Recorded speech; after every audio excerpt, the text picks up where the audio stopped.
Hello and welcome back. I'm pretty sure you have missed my face. Now, since this is a free series, let's face it, all you can do really is just sit in your little corner and cry because you can't see me.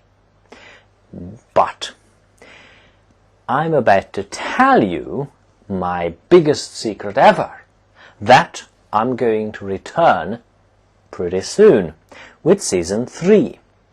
Now, since season 3 is coming, obviously this is the last episode of this brilliant and fantastic series of episodes. And since this is the last episode, we are going to do something incredibly complicated. Today we are going to discuss some sentences in a conversation and some more sentences, complex sentences to be honest. But then season 3 comes back with something extraordinary, or at least this is something people in television say to try to make their audiences come back. This is YouTube, this is different, but I have no explanation for my absence. All you can think of is that I was busy, which would be true. And of course busy is good for business, but it's not so good for people who like looking at free lessons of Hungarian. But don't worry about it. I would like to thank all my subscribers, not just the new ones, but the old ones as well. I would also like to say something very nice about people who actually decided to learn with me through online lessons. That is fantastic, brilliant. It's so awesome to meet people from different parts of the world, even though it's through Skype, but it's awesome regardless. And what else is there? Well, that's a good question. Nothing is there. Nothing more to say. Let's begin with all the whatever we are going to do today. So, let's start with something easy. A fine conversation that I just made up very quickly for no reason at all. Let's do this. Now let me just format it properly, and there we go. Now this is a conversation we can look at. Allow me to read it for you, although I'm pretty sure that you are able to read it perfectly because let's face it, you're awesome. At least when I think of you. Now I'm gonna read it. Jó reggelt, kedves szomszéd! Jó reggelt! Hogy vagy? Köszönöm, jól. Éppen megyek megnézni a teheneket. Hát, hogy vannak a kis drágák? Megvannak, reggelihez készülődnek. Jó étvágyat nekik. And that is the end of our little conversation. It's a morning conversation. So let's try to translate it somehow into English. Even though during those lessons our aim is to understand the language and not become a professional translator, let's face it, it is useful to try to think about the differences between these two languages. So let's start it, shall we? Now, jó reggelt can be translated very easily, and that is good morning. Luckily, as you can see in the next line, it will be repeated. Now that proves that Hungarian is easy. I mean, what other proofs do we have? Nothing at all. Now let's go on with something interesting. You might notice that if you look up these two words in the dictionary, kedves meaning dear, szomszéd neighbor, then there is no object or subject or action here. This is just looking at somebody and think of a nice word. Obviously, this is about our neighbor that we are talking to.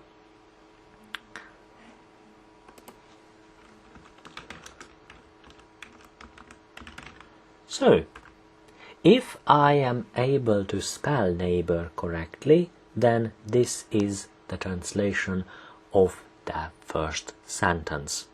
Wasn't that easy? Of course it was. No, seriously, what's hard? What's hard when it comes to Hungarian? Now let's go on. It's very easy because we just have to repeat this. Now, it's as if almost we actually can speak Hungarian, can't we? Because it's that easy. However, then this next sentence, now this contains a subject and an action as well. The action being to be, and the subject is basically this verb conjugated especially for the second person. But I'm sure that you know all about that. Hogy, meaning how, and obviously this is a question, and even though in English you can look at a sentence and tell if it's a question by looking at the auxiliary verbs in the question, in Hungarian it's only the question mark, as we have talked about it before. So there we go. English is such a simple language. Once you get past to this whole ordeal of spelling things, it's just, you have to have a personal pronoun, you have to put the to be in the necessary conjugation in front of your subject, and so on and so on, and now you made a question.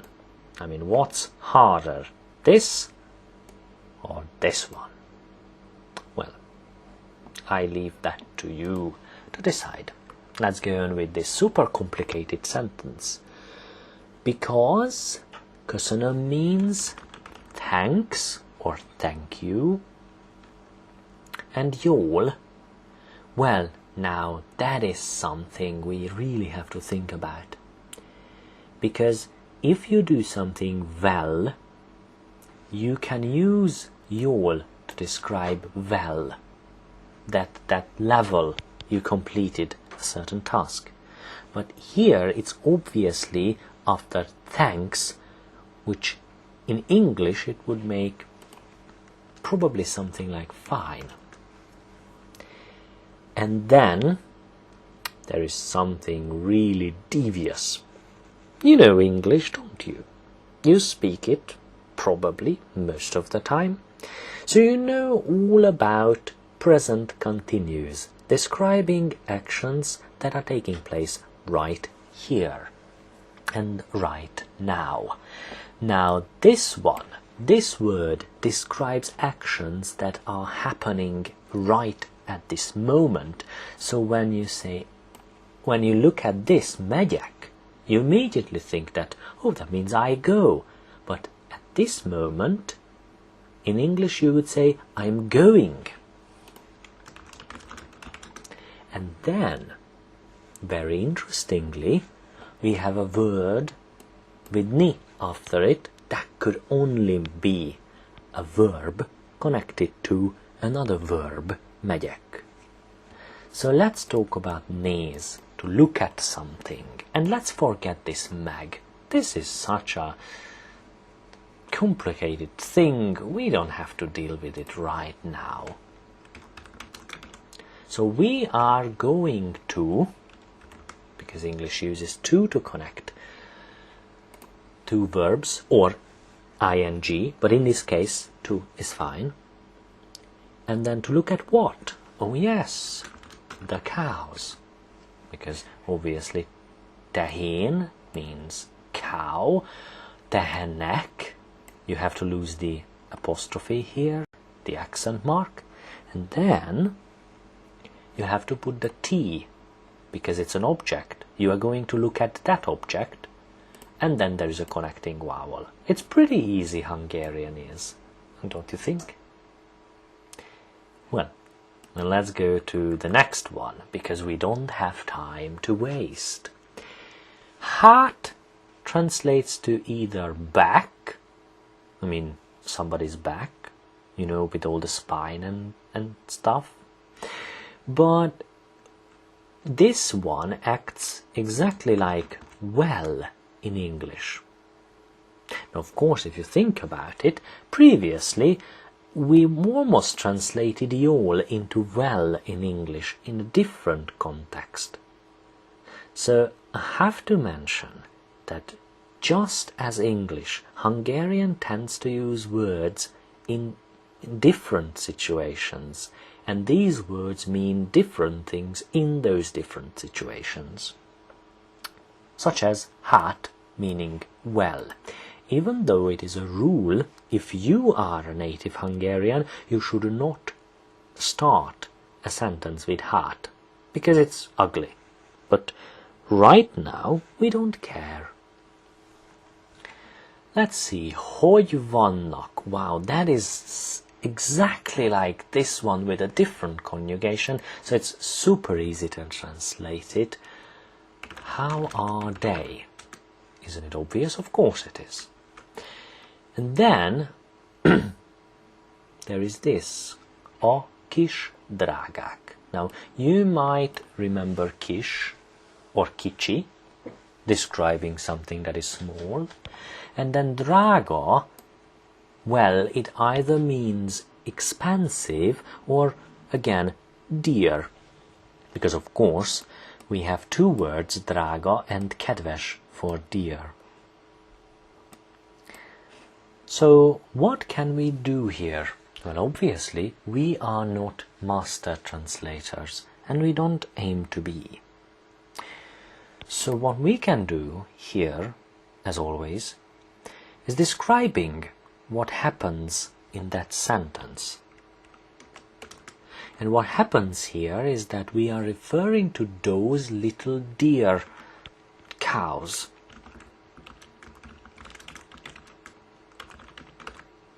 Or just dear ones, or little ones, or whatever you want to use here. But as you can see, and this is a very important lesson today, you cannot give yourself or let yourself the luxury of not explaining yourself clearly when translating or when understanding things. Now, I have done quite a bit of translation or interpretation in my time, and I always did this, because often it's not enough to just translate literally what the other person said. You have to explain it with all of its cultural and theoretical ideas and whatever. Now let's go on, because we don't have all day. Megvannak. Now this is something that is really, really evil, because the translation of Megvannak here is literally they are fine.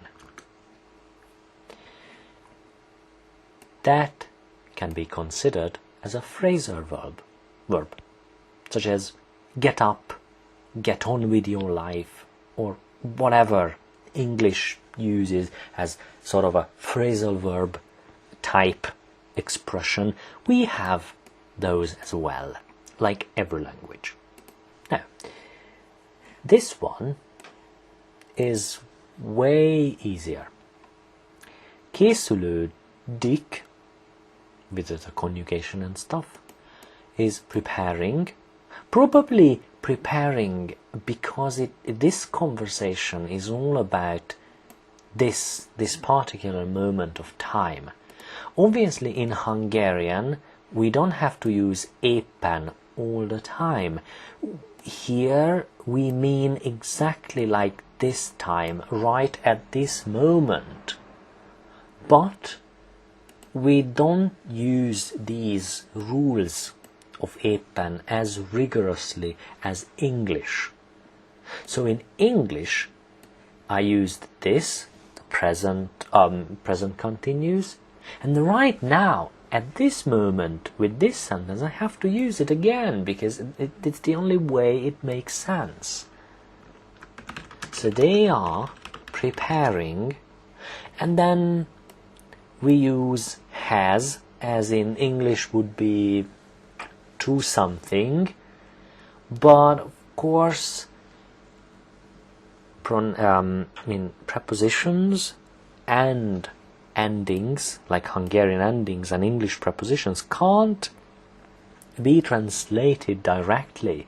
So here we use has, but in English we say most probably for. And of course reggeli is breakfast, but you know all about that, don't you? Like, and of course we have something that English doesn't. Well, I mean, I could literally translate this good appetite, but obviously you don't say it when you start a meal, at least not in English. Obviously in French there is bon appétit, but we are talking English here. So the only sensible thing we can do is well, say something like let them enjoy their meal, which is sort of close to what this means. Nekik, referring to the animals, cows, and then this referring to wishing that they enjoy their meal. And there we go. This is the translation we did. I hope you enjoyed it, because this is fantastic. This is such a joy. I bet that you do translation all the time. You know, during work and after work, during food time, or, you know, like meal time or whatever. So yeah, well, okay, anyway, that's it. That's all about it. Grammar is incredibly important. Grammar. Grammar is the building stone of all the things in the universe. Okay, when it comes to language, let's face it, let's be realistic. Let's talk about only the language part of this whole fiasco. So, grammar is something that binds all the expressions together. Now, English has a very different grammar, very different from Hungarian. In English, you have an order that you have to, simply must obey, and you have to do it. So when you have a sentence, then imagine that you have a subject, somebody who's going to do something.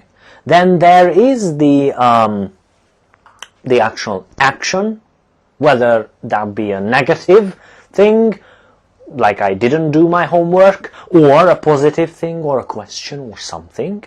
And then there is something else, maybe an object that you did something with, and then somebody who you do things with, and places to go, and then times to share, and whatever.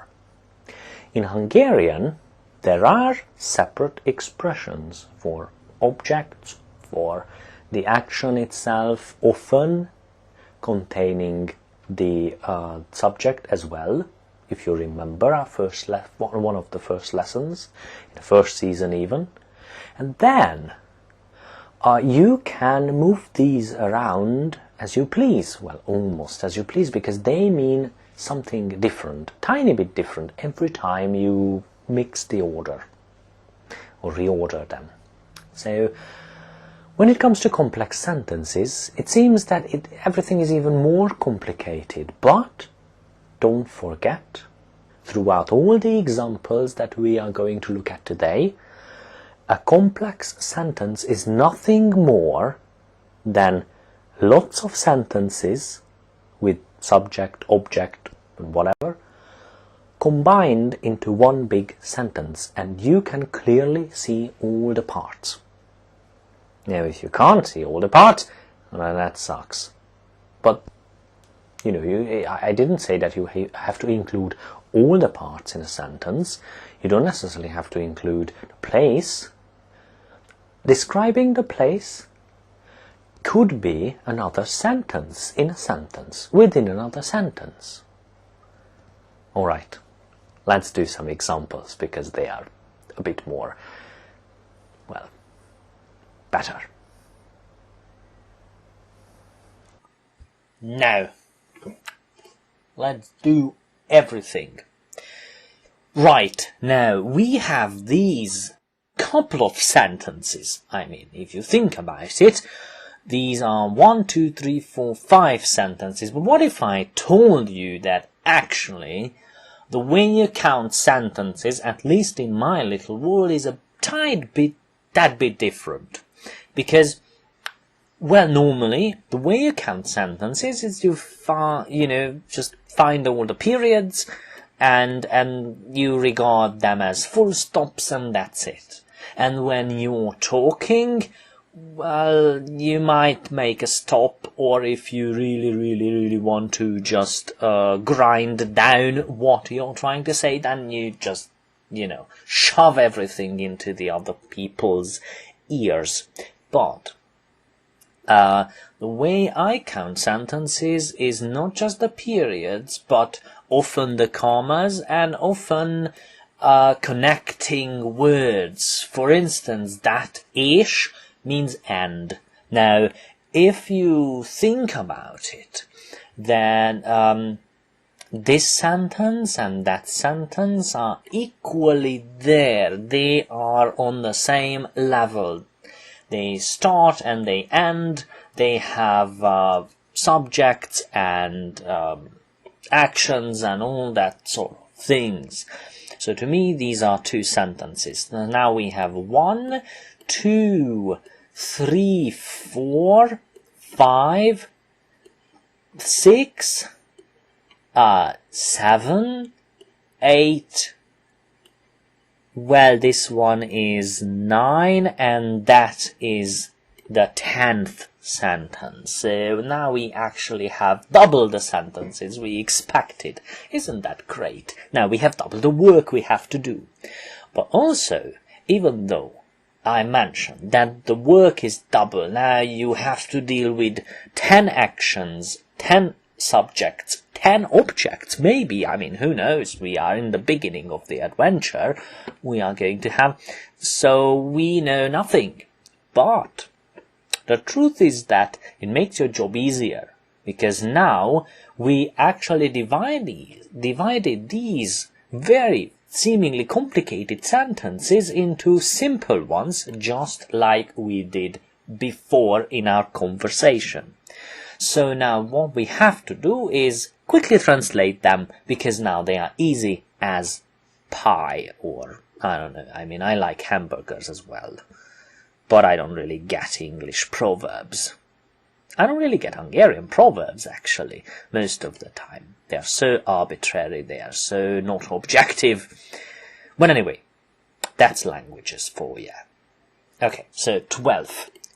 Now this is probably, I mean, I recognize this as a past tense of the verb to buy. And then the conjugation, this is a definite conjugation. I recognize the M. Now I remember the list. Well, I mean, I'm just trying to remember because I'm Hungarian. It doesn't matter to me, but to you, I mean, you have to remember the list, and something ends with M instead of K. And that might be a pattern for you, but more on that later in the third season, because, you have to leave something to, so you would come back and whatever. So this is definite. I bought something, and this is the object I bought, with meaning 12 eggs. Well, this one means egg. And then and, I did something else. I sold them, or something, Well, this is clearly the object of the sentence with the T.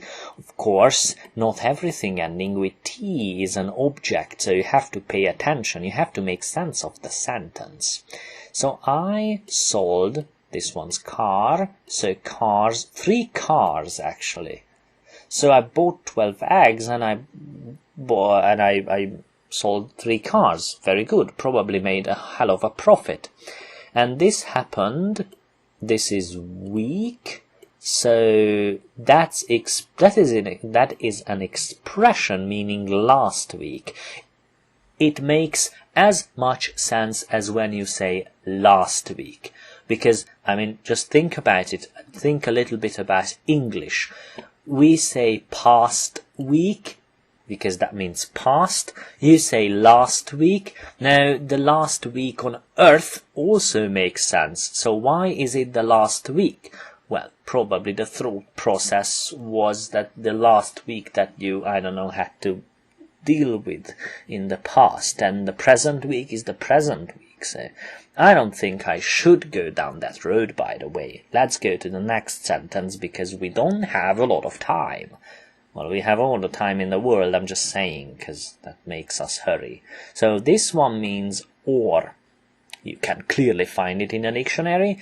That is that we have encountered before, going home. So we are going home, or we are, marad means stay, so we are staying here. So either we go home or we stay here. Isn't English so perfect and beautiful? I mean, in Hungarian we have the same word, we do this or we do that. In English doesn't make sense, but let me translate it sort of quite directly. So, or we go home or we stay here. Obviously not making sense in English. That's not how translation works, but I was just trying to make you feel that we have it simpler. Because you need either and or. And then of course we have another word, actually, sham, if you really wanted to talk about something like that.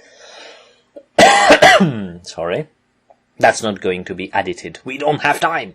So, sham is neither nor. We have the same word for that. So good luck. Anyway, I know this is something that we put in every sentence, and you don't do that. This is that. But, you know, often you don't put it there in English. For example, I know that what you, I mean, this is clearly what, and then you did, and then last summer, we have yeah, just, you know, like this one and that one, clearly different, clearly meaning the same, last year, last week. But of course we have to make it special. This is Hungarian, not just some, you know, any language that we would just come up with. Anyway, so so this one in English doesn't make sense. Why would you have to put the that and the what in there as well? But in Hungarian we use many words. This is not a language that compresses data, whatever you want to pronounce it. This language clearly has to state every little thing. Now anyway, so Tom, that's clearly not a Hungarian word, but of course there are, did you know, by the way, that you can find correlating names sometimes, but it's just kind of arbitrary, you know. Like we call Tamás, others call it Tom, but it doesn't matter, because for this example, this is an English person and that is an English person as well. Actually, that's a mouse, and that is a cat. But anyway, I'm just digressing. So, meglátogat, that's such a beautiful word, and the T doubles because it does. Luckily in English you have the same thing with Swimming, for example, doubling letters, that's a thing. That's a thing in many languages, by the way. Well, anyway, so, of course, meg, as always, means to complete something. So this is sort of that present perfect type of sentence. It's in the past, but it's completed, and, well, it doesn't necessarily have an effect on present, but who knows. Anyway, so Tom visited Jerry, and then who, or if you really want to be English, whom he knew really well, or just well. So whom he knew well. Yeah, that's right. So well, something, if you do something well, you do it jól. And of course, ismer, to know somebody. But of course, there is a very, very, very big difference between tud and ismer. Ismer, you do it with people or some facts. This one is when you know something, probably know how to do something. So you can drive a car with this verb, but you can't drive a car with that one. But you can know people with that one.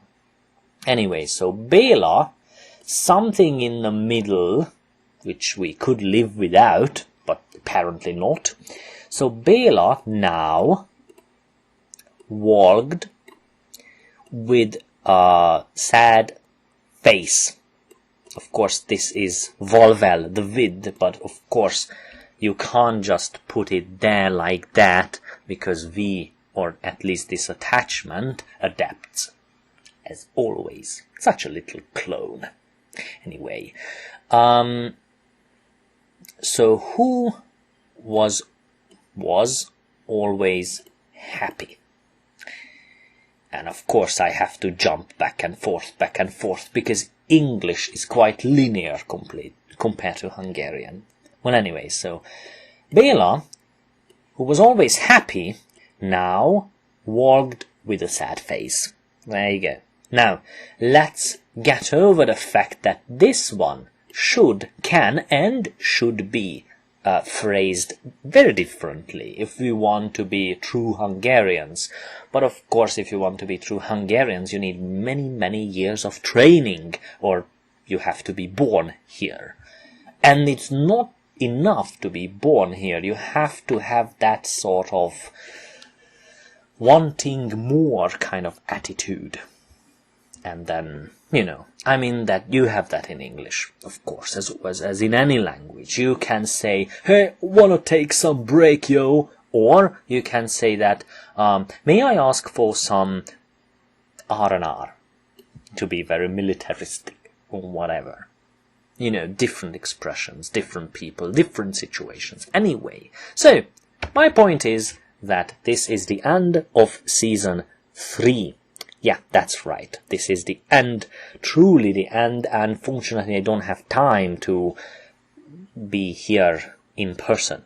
But I'm just quickly doing this and finishing this video, and then I promise you that after a short break, where I'm going to deliver some other, hopefully interesting stuff to you, I'll probably make you be able to learn a bit more Hungarian now that you are on a sort of almost advanced beginner level. So don't forget to look at my website, because that's cool, I guess.